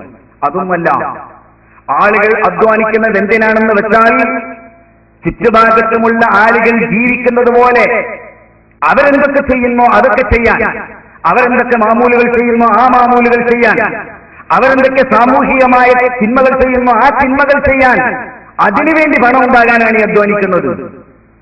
ആ പണം ഉണ്ടാകണമെന്ന്, ആ കാര്യങ്ങൾ ചെയ്യണമെന്ന് നിങ്ങൾ ആഗ്രഹിച്ചിട്ടില്ലെങ്കിൽ പോലും നിങ്ങളുടെ കൂട്ടുകാർ നിങ്ങളെ നിർബന്ധിക്കും, നിങ്ങളുടെ മാതാപിതാക്കൾ നിങ്ങളെ നിർബന്ധിക്കും, നിങ്ങളുടെ ഭാര്യമാർ നിങ്ങളെ നിർബന്ധിക്കും, നിങ്ങളുടെ മക്കൾ നിങ്ങളെ നിർബന്ധിക്കും. ആ സമ്മർദ്ദങ്ങളിൽ നിങ്ങൾക്ക് പിടിച്ചു നിൽക്കാൻ കഴിയില്ല. അപ്പൊ നിങ്ങൾ അധ്വാനിക്കാൻ നിർബന്ധിതരാവും. ഇത് നമ്മുടെ സാധാരണ ജീവിതമാണ്. നിസ്കാരമൊക്കെ ഒരു ഭാഗത്ത് അതൊക്കെ ശരി തന്നെയാണ്, നോമ്പുണ്ട് അത് ശരിയാണ്, അതൊക്കെ വേറെ കാര്യം. പക്ഷെ വീട്ടിലേക്ക് ഇറങ്ങിച്ചൊന്ന് നോക്കണം, അപ്പൊ നമുക്ക് മനസ്സിലാവും ശരിയായ ജീവിതം എന്താണ്. അവിടെ നാം സമ്മർദ്ദത്തിന് വഴങ്ങേണ്ടി വരും. അല്ലാഹുവിന്റെ റസൂല് പറഞ്ഞിട്ടില്ലേ സഹാബികളോട്, സഹാബികളെ ഇനി നിങ്ങൾക്കൊരു കാലഘട്ടം വരും, ആ കാലഘട്ടത്തിൽ നിങ്ങളുടെ ഈമാനുമായി അത് നിലനിർത്താൻ പർവ്വത പ്രദേശങ്ങളിൽ ഒരു കുന്നിന്റെ മുകളിൽ നിന്ന് വേട്ടക്കാരനെ പേടിച്ച് അടുത്ത കുന്നിന്റെ മുകളിലേക്ക് ഓടുന്ന കുറുനരിയെ പോലെ നിങ്ങളുടെ ഈമാനുമായിട്ട് നിങ്ങൾ ഓടി രക്ഷപ്പെടുന്ന ഒരു കാലഘട്ടം നിങ്ങൾക്ക് വരാനിരിക്കുന്നു. വേട്ടക്കാരനെ പേടിച്ച് ഈ കുറുനരി അല്ലെങ്കിൽ മാന് ഒരു കുന്നിൽ ചെന്നാൽ അവിടെ വേട്ടക്കാരൻ വരും, അപ്പൊ അടുത്ത കുന്നുമ്പോൾ കൂടും, അപ്പൊ വേട്ടക്കാരൻ അവിടെ എത്തും, അപ്പൊ അടുത്ത കുന്നിലേക്ക് ഓടും. ഇങ്ങനെ ഒരു കുന്നിന്റെ മുകളിൽ നിന്ന് മറ്റേ കുന്നിലേക്ക്, അവിടുന്ന് അടുത്ത കുന്നിലേക്ക്, അവിടെ നിന്ന് അടുത്ത കുന്നിലേക്ക്, അങ്ങനെ ജീവനും കൊണ്ട് ഓടി രക്ഷപ്പെടുകയാണ്. അതുപോലെ ഈമാനുമായിട്ട് നിങ്ങൾ ഓടി രക്ഷപ്പെടുന്ന ഒരു കാലഘട്ടം നിങ്ങൾക്ക് വരാനിരിക്കുന്നു. സഹാബികൾ ചോദിച്ചു, റസൂലേ ഏതായിരിക്കും ആ കാലഘട്ടം? അല്ലാഹു റസൂൽ പറഞ്ഞു, ഹലാഖു റജുലി മിൻ വാലിദൈഹി. അന്നൊരു മനുഷ്യന്റെ ഹലാക്ക് അവന്റെ ഉമ്മാനും പാപ്പാനും കൊണ്ട് തന്നെ ആയിരിക്കും, അവന്റെ മാതാപിതാക്കളെ കൊണ്ട്, അല്ലെങ്കിൽ അവന്റെ അഷീറത്തിനെ കൊണ്ട്, അവന്റെ ബന്ധുക്കളെ കൊണ്ട്, അല്ലെങ്കിൽ അവന്റെ ഭാര്യയെ കൊണ്ട്, അല്ലെങ്കിൽ അവന്റെ മക്കളെ കൊണ്ട്, അവരിൽ നിന്നായിരിക്കും അവന്റെ ഹലാക്ക് വരിക. അപ്പൊ സഹാബികൾ ചോദിച്ചു, റസൂലേ എങ്ങനെയാണ് ഉമ്മയും ബാപ്പയും ഒരു മനുഷ്യന്റെ ഹലാക്കാകുന്നത്? എങ്ങനെയാണ് ഭാര്യ ഒരു മനുഷ്യന്റെ ഹലാക്കാകുന്നത്? എങ്ങനെയാണ് മക്കൾ ഒരു മനുഷ്യന്റെ ഹലാക്കാകുന്നത്? അല്ലാഹുവിന്റെ റസൂല് പറഞ്ഞു, ആ കാലഘട്ടത്തിൽ നീ സത്യസന്ധനായി ജീവിക്കണം എന്ന് വിചാരിച്ച് ലാളിത്യം സ്വീകരിച്ചാൽ നിന്റെ മാതാപിതാക്കൾ നിന്നെ വിടില്ല, നിന്റെ ഭാര്യമാരും മക്കളും നിന്നെ വിടില്ല. സമൂഹത്തിന്റെ പോലെ മറ്റുള്ളവർ ചെയ്യുന്നത് പോലെ ചെയ്യാൻ വേണ്ടി അവർ നിന്നെ നിർബന്ധിക്കും.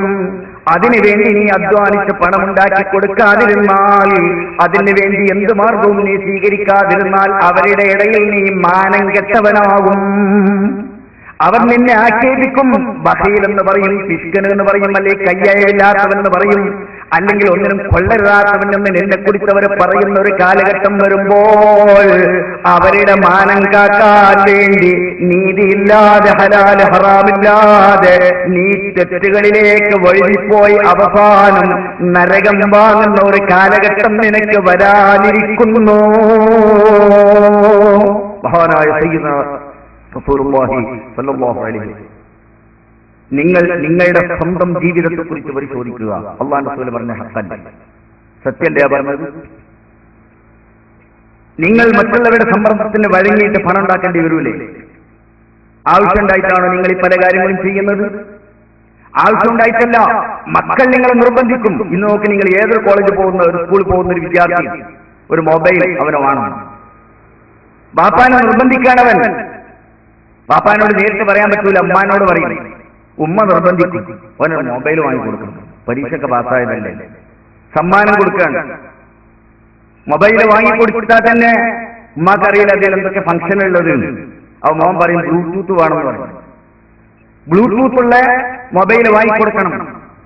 ഈ വാപ്പാക്ക് പിടിപ്പിക്കാൻ കഴിയില്ല, തരില്ല എന്ന് പറയാൻ വാപ്പാക്ക് ധൈര്യം ഉണ്ടാവും. അല്ലെങ്കിൽ ഉമ്മ പറഞ്ഞാൽ എങ്ങനെ മോശമല്ലേ? എല്ലാ കുട്ടികളെയും മൊബൈലുള്ള സ്ഥിതിക്ക് മൊബൈൽ വാങ്ങിക്കൊടുക്കാതിരുന്ന മോശമല്ലേ? ഈ സമ്മർദ്ദത്തിന് വഴങ്ങാളിയാണ്. പറ്റില്ല എന്ന് പറയാൻ തന്റെ ഇടത്തോടെ പറയാൻ ഇനി എത്ര വാപ്പാരുണ്ടാവും? അവന്റെ ഭാര്യമാർ നിർബന്ധിക്കുന്ന സാമൂഹികമായ അനാചാരങ്ങൾ, എണ്ണമറ്റ അനാചാരങ്ങൾ നമ്മുടെ നാടുകളിലില്ലേ? നമ്മുടെ കുടുംബങ്ങളുടെ ജീവിതത്തിലേക്ക് ഇറങ്ങിത്തുന്നു നോക്ക് നിങ്ങൾ. നാം ഈ പണം ചെലവഴിക്കുന്ന മുഴുവൻ യാഥാർത്ഥ്യങ്ങൾക്ക് വേണ്ടിയാണോ? ആവശ്യങ്ങൾക്ക് വേണ്ടിയാണോ? ജനങ്ങളുടെ മുന്നിൽ അഭിമാനം നേടാൻ വേണ്ടി? ഇവിടൊക്കെ എന്തൊക്കെ ആചാരങ്ങളിൽ എനിക്കറിഞ്ഞുകൂടെ. ഞങ്ങളുടെ നാട്ടിലൊക്കെ ഉള്ള ചില സംഭവങ്ങൾ, ചില സാമൂഹികമായ ആചാരങ്ങൾ കേട്ടോ. ഞാനൊരു വിമൻ കോളേജ് നടത്തുന്നുണ്ട്, പെൺകുട്ടികളുടെ ഒരു വിദ്യാഭ്യാസ സ്ഥാപനം. വളരെ നോർമൽ ചെറിയൊരു ഫീസാണ് വാങ്ങുന്നത്. 10ാം ക്ലാസ് കഴിഞ്ഞ പെൺകുട്ടികൾക്ക് ഇസ്ലാമികമായ ഖുർആൻ ഹദീസും ഫിഖ്ഹും ഒക്കെ പഠിപ്പിക്കുന്നുണ്ട്. അതോടൊപ്പം അവർക്ക് പ്ലസ് ടു പാസ്സാകാറുണ്ട്. സാധാരണഗതിയിൽ അങ്ങനത്തെ വിദ്യാഭ്യാസ സ്ഥാപനങ്ങൾ വളരെ കുറവാണ്. അപ്പൊ അതൊരു ഒരു വല്ലാത്തൊരു അനുഗ്രഹമാണ്. അനുഗ്രഹം ആകണമെന്ന് കരുതിയിട്ടാണ് നമ്മൾ കഷ്ടപ്പെട്ട് ഉണ്ടാക്കുന്നത്. എന്നിട്ട് അവിടെ ഒരു അഡ്മിഷന്റെ ടൈം വന്നാൽ എനിക്കറിയും ഈ രക്ഷിതാക്കൾ വരും. പരിസര പ്രദേശത്തുള്ള ആളുകളായതുകൊണ്ട് ഉമ്മാരാണ് വരുന്നത്. എന്തിനായി വരുന്നത്? ശുപാർശ പറയാനാണ്. ഫീസ് കൊടുക്കാൻ കഴിയുന്നത് ആകപ്പാട് ഒരു 200 രൂപ മാസത്തിൽ ഫീസ് കൊടുക്കണം. ഈ അധ്യാപകർക്ക് ശമ്പളം കൊടുക്കും. ആ മാസത്തിൽ 200 രൂപ ഒരു കൊല്ലത്തിൽ എത്ര കാശുമാണ്? ഒരു 2200 400 രൂപയാണ്. ഇതവരെ കൊണ്ട് തരാൻ കഴിയാത്തവരല്ല അധികവും. പക്ഷെ വാപ്പാരെ വരാത്തത് കൊണ്ടാണ്. എനിക്കറിയാവേ ഈ വാപ്പാരെ. ഉമ്മാരെ പറഞ്ഞാൽ ഞാൻ ആളാരാണ് പെട്ടെന്ന് മനസ്സിലാവില്ലല്ലോ. എന്നിട്ട് ഉമ്മാരെ പറഞ്ഞേക്കും. ഞാൻ അവരോട് പറയും ഒക്കെ ശരി തന്നെയാണ്. വർഷത്തിൽ 2400 രൂപ തരാൻ നിങ്ങൾക്ക് കഴിയില്ല. എന്തിന്? നിങ്ങളുടെ പെൺകുട്ടിക്ക് ഈ വിദ്യാഭ്യാസം കൊണ്ട് കിട്ടാവുന്നത് ഒരു തൊഴിലോ ജോലിയോ ഒന്നല്ല, അതിനേക്കാൾ ഉപരിയായ അവരുടെ പരലോകത്തിന്റെ സുരക്ഷയാണ്. കാരണം നമ്മളവർക്ക് ഖുർആനാണ് പഠിപ്പിച്ചു കൊടുക്കുന്നത്, ഹദീസാണ് പഠിപ്പിച്ചു കൊടുക്കുന്നത്. വെറും ക്ലാസ്, ഖുർആന്റെ ഹദീസിന്റെ ക്ലാസുകളല്ല, അവരുടെ ജീവിതമാണ്. ഒരു മുസ്ലിമായ സ്ത്രീയുടെ ജീവിതം എന്താണ് എന്നാണ് നമ്മൾ പഠിപ്പിച്ചു കൊടുക്കുന്നത് 2 വർഷം കൊണ്ട്. അവരുടെ ഭാവിക്ക്, ദുനിയാവിലെയും ആഖിറത്തിന്റെയും ഭാവിക്ക് വേണ്ടി ഇത് നിങ്ങളുടെ കുട്ടിക്ക് നന്നായി പഠിച്ചാൽ നേടാൻ പോകുന്നത് പാരത്രിക ലോകത്തിന്റെ വിജയമാണ്. അതിന് നിങ്ങൾക്ക് ഒരു 2400 രൂപ ചെലവാക്കാൻ പറ്റില്ലെങ്കിൽ വേണ്ട, ശരി ഞാൻ പഠിപ്പിച്ചോളാം, എനിക്ക് പ്രയാസമില്ല, നിങ്ങളെ മക്കളെ ഞാൻ പഠിപ്പിച്ചോളാം. ശരി, കാര്യമുണ്ട്. ഈ ഒരു കൊല്ലത്തിന്റെ ഇടയ്ക്ക് ഇനി എങ്ങാനും പറയുന്നത് പള്ളാണാൻ പോകാൻ വേണ്ടി 8000 രൂപ ചെലവാക്കി ഞാൻ കേൾക്കരുത്. കേട്ടന്റെ കാശുണ്ട് ഞാൻ. കാരണം എനിക്കറിയാം, ഒരു പെണ്ണ് ഗർഭിണിയായി കഴിഞ്ഞാൽ അവളെ വീട്ടിൽ കൊണ്ടുപോയാൽ അവരുടെ വയറ് കാണാൻ വേണ്ടി പോകാൻ വേണ്ടി 8000 രൂപ 9000 10,000 രൂപയ്ക്കാണ് ചെലവാക്കുന്നത്. അലുവ വാങ്ങാൻ. നിങ്ങൾ ആലോചിച്ച സമൂഹമാണ് ഇത്. 1-2 ആളുകൾ ചെയ്യുന്ന ആളെ നമുക്ക് മനോരോഗികളെന്ന് വെക്കാം. മൊത്തം 1-2 ആളുകളിൽ ഒരു സമൂഹം മുഴുവനാണ് ഇത് ചെയ്യുന്നത്. എന്നിട്ട് ഈ മാർക്കറ്റിൽ എത്ര പ്രശസ്തമായിരുന്നാലും, കോഴിക്കോട് തന്നെ അലുവ വളരെ പ്രശസ്തൊക്കെ തന്നെയാണെങ്കിലും ഇന്നിപ്പോ ആരെങ്കിലും തിന്നുന്നുണ്ടോ? ആർക്കാണ് ഇത് ഇഷ്ടമുള്ളത്? ഞങ്ങളുടെ ഏരിയയിൽ. കാരണം ഒരു മനുഷ്യനത് മധുരം ഉപയോഗിക്കാൻ പാടില്ല, ചായയിൽ തന്നെ പഞ്ചസാര ഉപയോഗിക്കാൻ പാടില്ല. എല്ലാവരും ഡോക്ടർമാരും അഡ്വാൻസ് ആയിട്ട് പറഞ്ഞു കാണുന്ന ആരും മധുരം ഉപയോഗിച്ചു പോകരുത്. ഇനിയിപ്പോ പഞ്ചസാര പാക്കറ്റിന്റെ മുകളിൽ എഴുതി വെക്കാൻ പോകും, സിഗരറ്റ് പാക്കറ്റിന്റെ മുകളിലുള്ള പോലെ. ഇത് വളരെ അപകടകാരിയാണ്, ആരും തൊട്ടുപോകരുത്.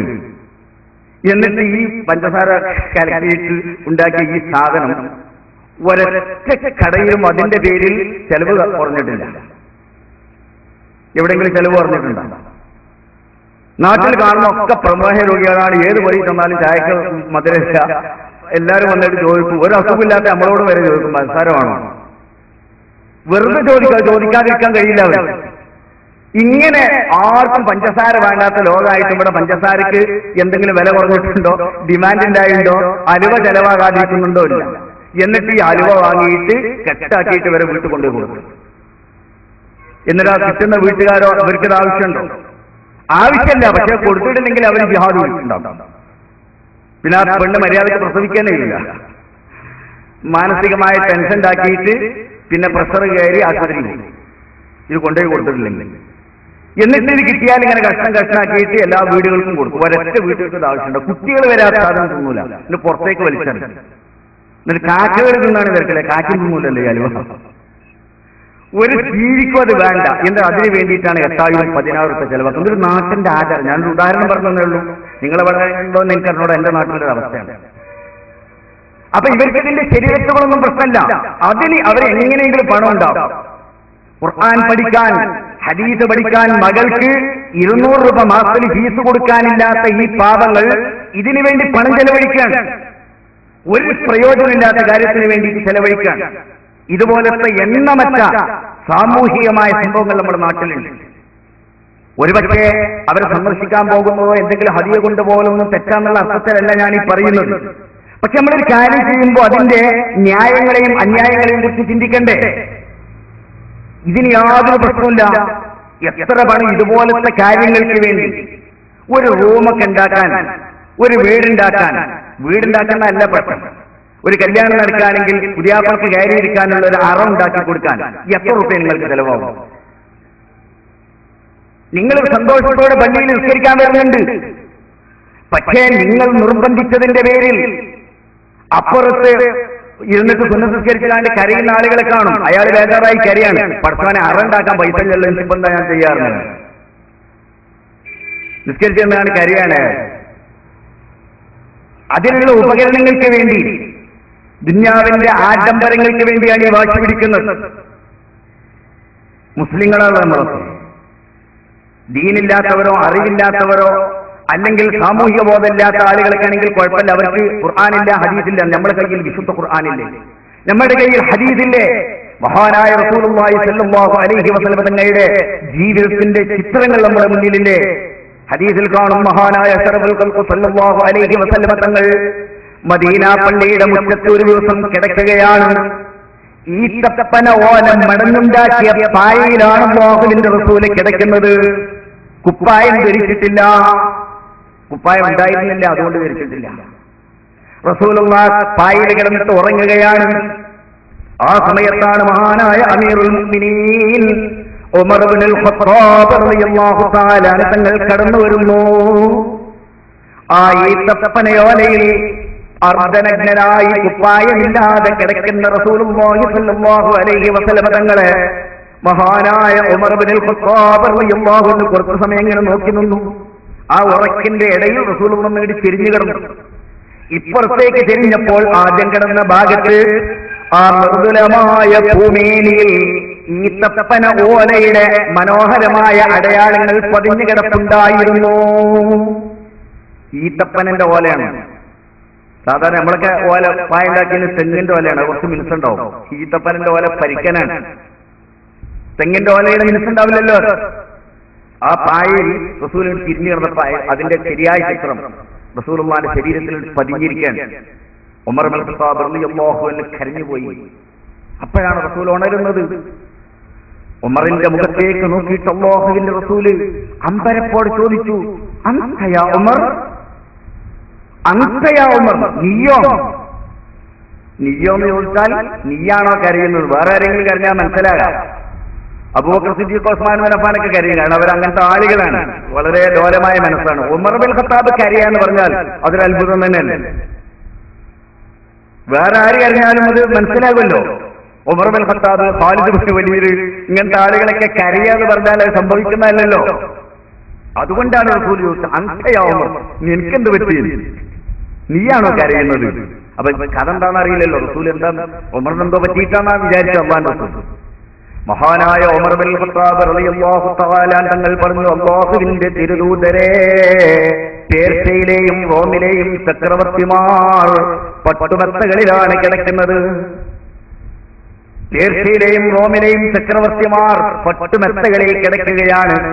അങ്ങ് അഷ്റഫുൽ ഖൽഖാണ്, സൃഷ്ടികളിൽ അത്യുത്തമരായ റസൂലേ, അങ്ങ് എന്തിനാണ് ഇങ്ങനെ വിഷമിക്കുന്നത്? അതുകൊണ്ട് അങ്ങേക്ക് കിടക്കാൻ, ഈ പായയിൽ വിരിക്കാൻ ഞങ്ങളൊരു വിരിപ്പ് വാങ്ങി തരട്ടെയോ റസൂലേ?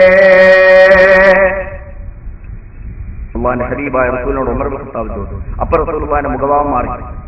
റസൂൽ എഴുന്നേറ്റിരുന്നു. രൂക്ഷമായി ഉമറിന്റെ മുഖത്തേക്ക് നോക്കിയിട്ട് അല്ലാഹുവിന്റെ ഹബീബായ റസൂൽ പറഞ്ഞു, ഉമർ, നീയാണോ ഇത് പറയുന്നത്? നീയാണോ ഇത് പറയുന്നത്? അമാ തർലാൻ തകൂന ലഹുമുദ് ദുനിയാ വലനൽ ആഖിറ. അമാ തർലാ, ഉമർ, നിനക്ക് ഇഷ്ടമല്ലേ, നീ തൃപ്തിപ്പെടുന്നില്ലേ? അങ്ങ് തകൂന ലഹുമുദ് ദുനിയാ, അവർക്കൊക്കെ ദുനിയാവാണ്, അവർക്കതേ ഉള്ളൂ ദുനിയാവ്. നമുക്കോ വലനൽ ആഖിറ, നമുക്ക് ദുനിയാവല്ല ആഖിറമാണ്. ഇത് ആഖിറമായിരിക്കണമെന്ന് നിനക്ക് മോഹമില്ലേ ഉമറേ? മഹാനായ റസൂലുള്ളാഹി സ്വല്ലല്ലാഹു അലൈഹി വസല്ലം ചോദിക്കുകയാണ്. ഉമർ റളിയല്ലാഹു അൻഹു പിന്നെ ആ വിഷയം പറഞ്ഞിട്ടില്ല. കാരണം അല്ലാഹുവിന്റെ റസൂൽ ആഖിറത്തിനെ തെരഞ്ഞെടുത്ത് കഴിഞ്ഞിരിക്കുന്നു. ഇനി ആ റസൂലിനോട് വിരിപ്പിന്റെ കാര്യം പറയാൻ പറ്റില്ലല്ലോ. ആ റസൂലുള്ളാഹിന്റെ ആളുകളാണ് നമ്മളൊക്കെ. നിങ്ങൾക്ക് അല്ലാഹു അനുഗ്രഹം ചെയ്ത് തന്നിട്ടുണ്ടെങ്കിൽ നിങ്ങളൊരു ബെഡോ, ഒരു കട്ടിലോ, ഒരു വിരിപ്പോ, അല്ലെങ്കിൽ ഒരു വീടോ, നല്ല വീടുണ്ടാക്കി കിടന്നോളൂ. പക്ഷെ അതിന്റെ പേരിൽ ആളുകളെ കഷ്ടപ്പെടുത്തുന്നത് എന്തിനാണ്? ഈ സാധു ജനങ്ങളെ ബുദ്ധിമുട്ടാക്കാൻ എന്തിനാണ്? ആ കട്ടിലിന് സംഖ്യ പോരാ, 50,000 കട്ടിലില്ലാതെ ഞാൻ അറിയിക്കാൻ കയറൂല എന്ന് പറയുന്നത് എന്തിനാണ്? അതാണ് ഞാൻ ചോദിക്കുന്നത്. അതിനെന്ത് ന്യായമാണ് നിങ്ങൾക്കുള്ളത്? ആരാണ് നിങ്ങൾക്ക് ഇതിന് അധികാരം തന്നത്? ദുനിയാവിന്റെ ഈ സുഖത്തിന് വേണ്ടി നിങ്ങൾ പാവപ്പെട്ട പെൺകുട്ടികളുടെ പിതാക്കന്മാരെ വഴിയാധാരമാക്കുന്നില്ലേ, അവരെ കഷ്ടപ്പെടുത്തുന്നില്ലേ? എന്നിട്ട് നിസ്കരിച്ചാൽ മതിയോ എന്നാണ് ഞാൻ ചോദിക്കുന്നത്. ഈ നിസ്കാരം അല്ലാഹു തആല കണക്കിലെടുക്കുമോ? ജനങ്ങളെ ബുദ്ധിമുട്ടാക്കുന്ന, ജനങ്ങളെ വിഷമിപ്പിക്കുന്ന, ആളുകളെ കണ്ണുനീര് കുടിപ്പിക്കുന്ന ഒരാളുടെ നിസ്കാരത്തിൽ അല്ലാഹു തആലക്ക് ആവശ്യമുണ്ടോ? നല്ലതുപോലെ ആലോചിച്ചുകൊള്ളണം. വല്ലദീന യുഅ്ദൂനൽ മുഅ്മിനീന വൽ മുഅ്മിനാത്തി ബിഗൈരി മക്തസബൂ ഫഖദ് ഇഹ്തമലൂ ബുഹ്താനൻ വ ഇസ്മൻ മുബീനാ. പരിശുദ്ധ ഖുർആനാണിത്. വിശുദ്ധ ഖുർആൻ, നാമത്തെ ഓതുന്ന പരിശുദ്ധ ഖുർആനിലെ ആ ഖുർആനിൽ ഈ ആയത്തുണ്ട്, വല്ലദീന യുഅ്ദൂനൽ മുഅ്മിനീന വൽ മുഅ്മിനാത്ത്. സത്യവിശ്വാസികളായ ആളുകളെ, ആണുങ്ങളെയും പെണ്ണുങ്ങളെയും, മുഅ്മിനീങ്ങളെയും മുഅ്മിനാത്തുകളെയും വേദനിപ്പിക്കുന്നവർ, വിഷമിപ്പിക്കുന്നവർ, വല്ലദീന യുഅ്ദൂന, ഈദാ എന്ന് പറഞ്ഞാൽ കഷ്ടപ്പെടുത്തുന്നവർ, ബുദ്ധിമുട്ടാക്കുന്നവർ, വിഷമിപ്പിക്കുന്നവർ, ബിഗൈരി മക്തസബൂ, അവർ ചെയ്ത കുറ്റത്തിന്റെ പേരിലല്ലാതെ. എന്ത് തെറ്റാ സാധുക്കൾ ചെയ്തത്? നിങ്ങൾ ഇവരോട് ഇത് നിർബന്ധിക്കാൻ എന്ത് തെറ്റാണ് ആ പാപങ്ങൾ ചെയ്തത്? അവര് ആ സ്ത്രീയും പുരുഷനും കല്യാണം കഴിച്ച് അവർക്ക് പെൺകുട്ടി ഉണ്ടായത് അവരുടെ തെറ്റാണോ? അവർ വിചാരിച്ചിരുന്നു അത് പെൺകുട്ടിയായിരിക്കുന്നു. അവർ ചെയ്ത തെറ്റാണോ അത്? ഒരു പെൺകുട്ടി അവർക്കുണ്ടായിപ്പോയി എന്നതിന്റെ പേരിൽ അവരെ വിഷമിപ്പിക്കാൻ, അവരോട് അത് വേണം, ഇത് വേണം, ആ സൗകര്യം വേണം, ഈ സൗകര്യം വേണം, അതുണ്ടാക്കി തരണം, എന്നെങ്കിലേ ഞാൻ അങ്ങോട്ട് കയറുള്ളൂ, എന്നെങ്കിലും എന്റെ വീട്ടിൽ നിന്ന് ഒരു ഭർത്താവ് വരുള്ളൂ എന്ന് പറയാൻ, എന്നിട്ട് അവരുടെ ഹൃദയങ്ങളെ കിടിലം കൊള്ളിക്കാൻ, പഠിച്ചവനെ ഞങ്ങൾ എന്ത് ചെയ്യുന്നു വിചാരിച്ച് അവരുടെ മനസ്സുകളിൽ വേദന നിറയ്ക്കാൻ, എന്നിട്ട് അവരെ ജനങ്ങളുടെ മുന്നിൽ കൈകാണിച്ച് യാചിച്ച് അതിനുവേണ്ടി ജനങ്ങളോട് സഹായം ചോദിക്കാൻ, അല്ലെങ്കിൽ അവരുടെ ഉണ്ടായിരുന്ന സൗകര്യങ്ങളോ വീടുകളോ അല്ലെങ്കിൽ മറ്റ് സ്വത്തുക്കളോ പണയം വെച്ചിട്ട് പണം വാങ്ങിയിട്ട് ഈ സൗകര്യമൊരുക്കി കൊടുക്കാൻ അവരെ നിർബന്ധിച്ച് വേദനിപ്പിക്കുന്ന ആളുകൾ ഫഖദ് ഇഹ്തമലൂ ബുഹ്താനൻ വ ഇസ്മൻ മുബീനാ, വ്യക്തമായും കുറ്റമാണ് അവർ ചെയ്യുന്നത്, കടുത്ത തിന്മയാണ് അവർ പേറുന്നത് എന്നവർ മനസ്സിലാക്കിക്കൊള്ളട്ടെ. ഇഹ്തമലൂ എന്നാണ് അല്ലാഹു തആല പറഞ്ഞത്. അവർ വഹിക്കുക, ഞങ്ങളുടെ നാടൻ ഭാഷ പറഞ്ഞ പേറുക എന്ന് പറയും. ചുമലേറ്റ് നടക്കുന്നത് തിന്മയാണ് അവർ ചുമലേറ്റ് നടക്കുന്നതെന്ന് അവർ കരുതിക്കൊള്ളട്ടെ. എത്ര ഗൗരവത്തിലാണ് അല്ലാഹു തആലയുടെ താക്കീതുകൾ നാം ചെയ്യുന്ന കാര്യങ്ങളെ കുറിച്ച്. പക്ഷെ ആരാണ് ശ്രദ്ധിക്കാൻ? നാം ഇബാദത്തുകൾ ചെയ്യുന്നു, നിസ്കരിക്കുന്നു, നോമ്പനുഷ്ഠിക്കുന്നു, ഒക്കെ ശരിയാണ്.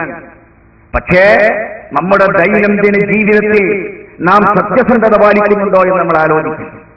അല്ലാഹുവിന്റെ റസൂല് പഠിപ്പിക്കുന്ന ജീവിതത്തിന്റെ ഒരു ലാളിത്യമുണ്ട്, ജീവിതത്തിന്റെ ഒരു വിശുദ്ധിയുണ്ട്.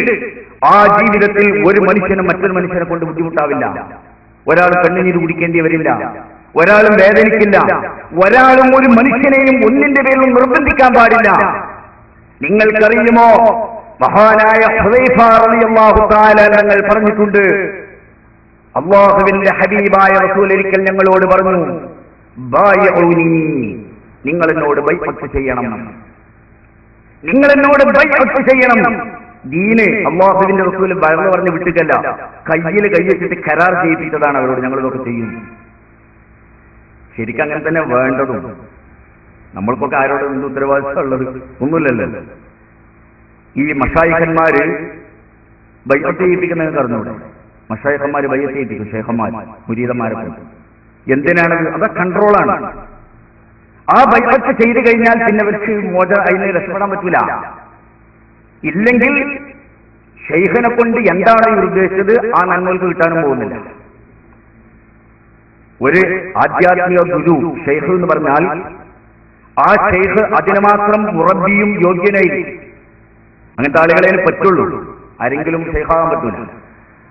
അപ്പൊ അതിന് യോഗ്യനായ ഒരു ഷെയ്ഖാണെങ്കിൽ ആ ഷെയ്ഖിൽ നിന്ന് അദ്ദേഹത്തെ സമീപിക്കുമ്പോൾ നമ്മൾ എന്താണ് ആഗ്രഹിക്കുന്നത്? നമുക്ക് ആത്മീയമായ സ്വർഗീയത്താണ്, നിയന്ത്രണമാണ്. ദുന്യാവിൽ മാത്രമല്ല ആഖിറത്തിൽ. അവിടെ ഈ ഗുരുവിന്റെ സാന്നിധ്യം ദുന്യാവിലുണ്ടാവും, ആഖിറത്തിലുണ്ടാവും എന്നാണ് നമ്മൾ വിശ്വസിക്കുന്നത്. അതാണ് ആഗ്രഹിക്കുന്നതെങ്കിൽ ഷെയ്ഖ് നിങ്ങളോട് പറയും, തയ്യാറാണെങ്കിൽ എന്നോട് ബൈഅത്ത് ചെയ്യണം. ബൈഅത്ത് ചെയ്യും. എന്താണോ ഷെയ്ഖ് ഇവനിൽ തിന്മകൾ കണ്ടത്, അവന്റെ ദൂഷ്യങ്ങൾ കണ്ടത്, ആ ദൂഷ്യം ചെയ്യില്ല എന്നവരെ കൊണ്ട് ബൈഅത്ത് ചെയ്യിപ്പിച്ചിരിക്കും. അത് ചെയ്തു കഴിഞ്ഞാൽ പിന്നെ അവന് ആ ദോഷം ചെയ്യാൻ കഴിയില്ലല്ലോ. അഥവാ ചെയ്താൽ പുറത്തുപോയില്ലേ, ഈ ഷെയ്ഖിന്റെ നിയന്ത്രണത്തിൽ നിന്ന് പുറത്തുപോയില്ലേ, പിന്നെ അവന് ഷെയ്ഖിനെ കൊണ്ട് ഉദ്ദേശിച്ച നന്മ കിട്ടാനും പോകുന്നില്ലല്ലോ. അപ്പൊ അതാർക്കും ഭയമുള്ള സംഗതിയാണ്. ഇത് മശായിഖന്മാർ വെറുതെ ചെയ്തതൊന്നുമല്ല, അല്ലാഹുവിന്റെ റസൂൽ ചെയ്തിരുന്നതാണ്. റസൂൽ സ്വഹാബികളെ കൊണ്ട് ബൈഅത്ത് ചെയ്യിപ്പിക്കുന്നു.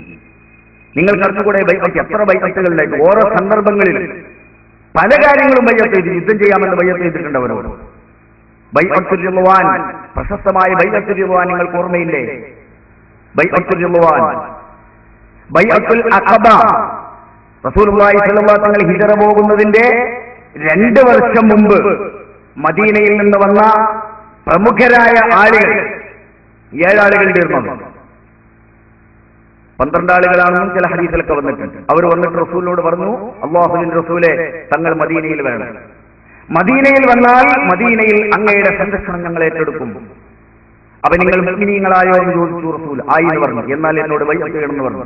മുഅ്മിനീങ്ങളാകാമെന്ന്, അല്ലാഹു അല്ലാതെ ഇലാഹില്ലെന്ന് ഞങ്ങൾ വിശ്വസിക്കുന്നു, അങ്ങ് അല്ലാഹുവിന്റെ റസൂലാണ് എന്നും ഞങ്ങൾ വിശ്വസിക്കുന്നു എന്ന് ഞങ്ങൾ അങ്ങോട്ട് ബൈഅത്ത്. അടുത്ത വർഷം പിന്നെയും വന്ന് 70 ആളുകൾ. അവരും വന്നിട്ട് റസൂലുള്ളാഹിനെ ക്ഷണിച്ചു. മദീനയിലെ പ്രമുഖ ഗോത്രങ്ങളുടെ പ്രതിനിധികളൊക്കെ അതിലുണ്ടായിരുന്നു. 8 പെണ്ണുങ്ങളുണ്ടായിരുന്നു ആ കൂട്ടത്തിൽ. അവർ റസൂലുള്ളാഹി സ്വല്ലല്ലാഹു അലൈഹി വസല്ലം തങ്ങളോട് ബൈഅത്ത് ചെയ്തു, കരാർ ചെയ്തു. പുരുഷന്മാരൊക്കെ റസൂലുള്ളാഹിന്റെ കയ്യിൽ കയ്യെച്ചിട്ട് ബൈഅത്ത് ചെയ്തു.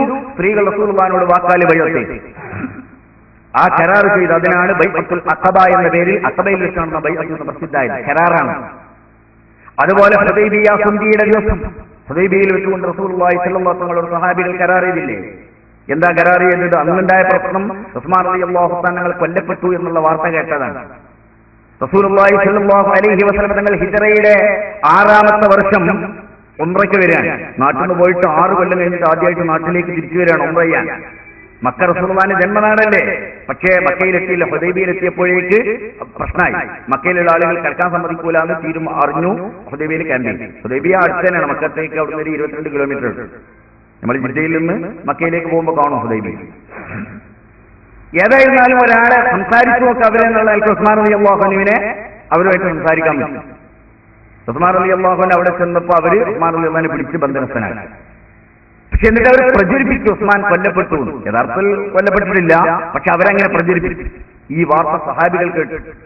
രോഷാകുലരായി മഹാനായ ഉമർ ഇബ്നുൽ ഖത്താബ് റളിയല്ലാഹു അൻഹു തങ്ങൾ പറഞ്ഞു, അല്ലാഹുവിന്റെ റസൂലേ, തങ്ങൾ അനുമതി തന്നാൽ ഞങ്ങൾ മക്കയിലേക്ക് മാർച്ച് ചെയ്യുന്നു. തങ്ങൾ സമ്മതിച്ചാൽ മതി, വേറൊന്നും വേണ്ട. ഞാൻ ഏറ്റവും ഒന്നുകിൽ മക്ക ഞങ്ങൾ കീഴടക്കും, ഇല്ലെങ്കിൽ ഉസ്മാന്റെ രക്തത്തിന്റെ പകരം ചോദിച്ച് മക്കയുടെ മണ്ണിൽ ഞങ്ങൾ മരിക്കും.